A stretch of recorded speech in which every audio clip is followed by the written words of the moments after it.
القلم۔ شروع اللہ کے نام سے جو بڑا مہربان نہایت رحم والا ہے۔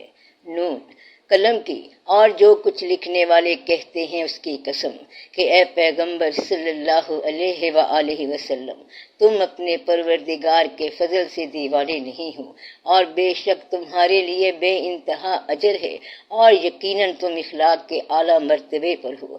سو ان قریب تم بھی دیکھ لو گے اور یہ کافر بھی دیکھ لیں گے کہ تم میں سے کون دیوانہ ہے۔ تحقیق تمہارا پروردگار اس کو بھی خوب جانتا ہے جو اس کے رستے سے بھٹک گیا، اور ان کو بھی خوب جانتا ہے جو سیدھے رستے پر چل رہے ہیں۔ تو تم جھٹلانے والوں کا کہا نہ ماننا۔ یہ لوگ چاہتے ہیں کہ تم نرمی اختیار کرو تو یہ بھی نرم ہو جائیں، اور کسی ایسے شخص کے کہے میں نہ آ جانا جو بہت قسمیں کھانے والا ہے، ذلیل ہے، شرارت سے اشارے کرنے والا، لگائی بجھائی کرنے والا، مال دینے میں بڑا بخیل، حد سے بڑھا ہوا بدکار، سخت خو اور اس کے علاوہ بد ذات ہے، اس سبب سے کہ مال اور بیٹے رکھتا ہے۔ جب اس کو ہماری آیتیں پڑھ کر سنائی جاتی ہیں تو کہتا ہے کہ یہ اگلے لوگوں کے افسانے ہیں، ہم ان قریب اس کی اونچی ناک پر داغ لگائیں گے۔ ہم نے ان لوگوں کی اسی طرح آزمائش کی ہے جس طرح باغ والوں کی آزمائش کی تھی، جب انہوں نے قسمیں کھا کھا کر کہا کہ صبح ہوتے ہی ہم اس کا میوہ توڑ لیں گے، اور انشاءاللہ نہ کہا۔ سو وہ ابھی سو ہی رہے تھے کہ تمہارے پروردگار کی طرف سے راتوں رات اس پر ایک آفت پھر گئی، تو وہ ایسا ہو گیا جیسے کٹی ہوئی کھیتی۔ پھر جب صبح ہوئی تو وہ لوگ ایک دوسرے کو پکارنے لگے کہ اگر تم کو کاٹنا ہے تو اپنی کھیتی پر سویرے ہی جا پہنچو۔ سو وہ چل پڑے اور آپس میں چپکے چپکے کہتے جاتے تھے کہ آج وہاں تمہارے پاس کوئی فقیر نہ آنے پائے، اور کوشش کے ساتھ سویرے ہی جا پہنچے، گویا پیداوار پر قادر ہیں۔ پھر جب انہوں نے باغ کو دیکھا تو ویران، کہنے لگے کہ ہم رستہ بھول گئے ہیں، نہیں بلکہ ہم بے نصیب ہو گئے۔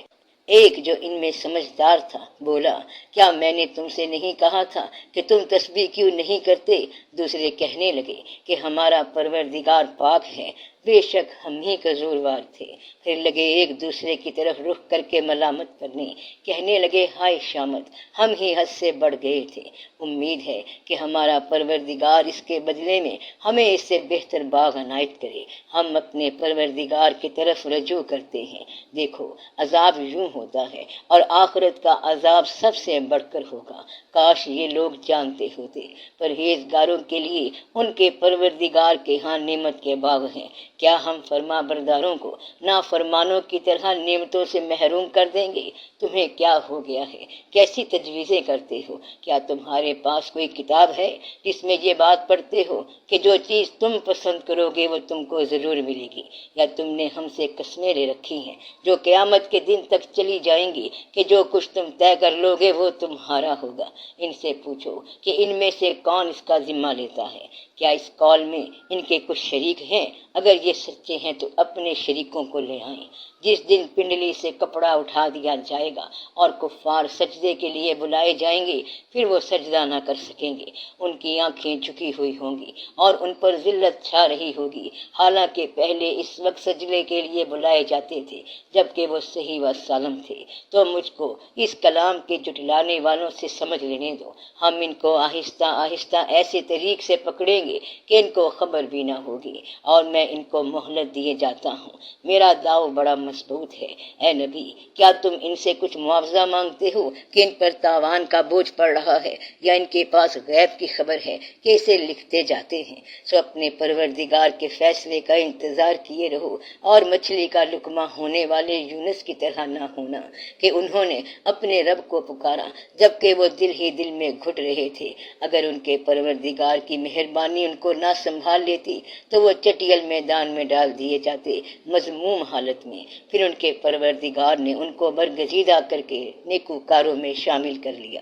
اور کافر جب یہ نصیحت کی کتاب سنتے ہیں تو یوں لگتے ہیں کہ تم کو اپنی نگاہوں سے پھسلا دیں گے، اور کہتے ہیں کہ یہ تو دیوانہ ہے۔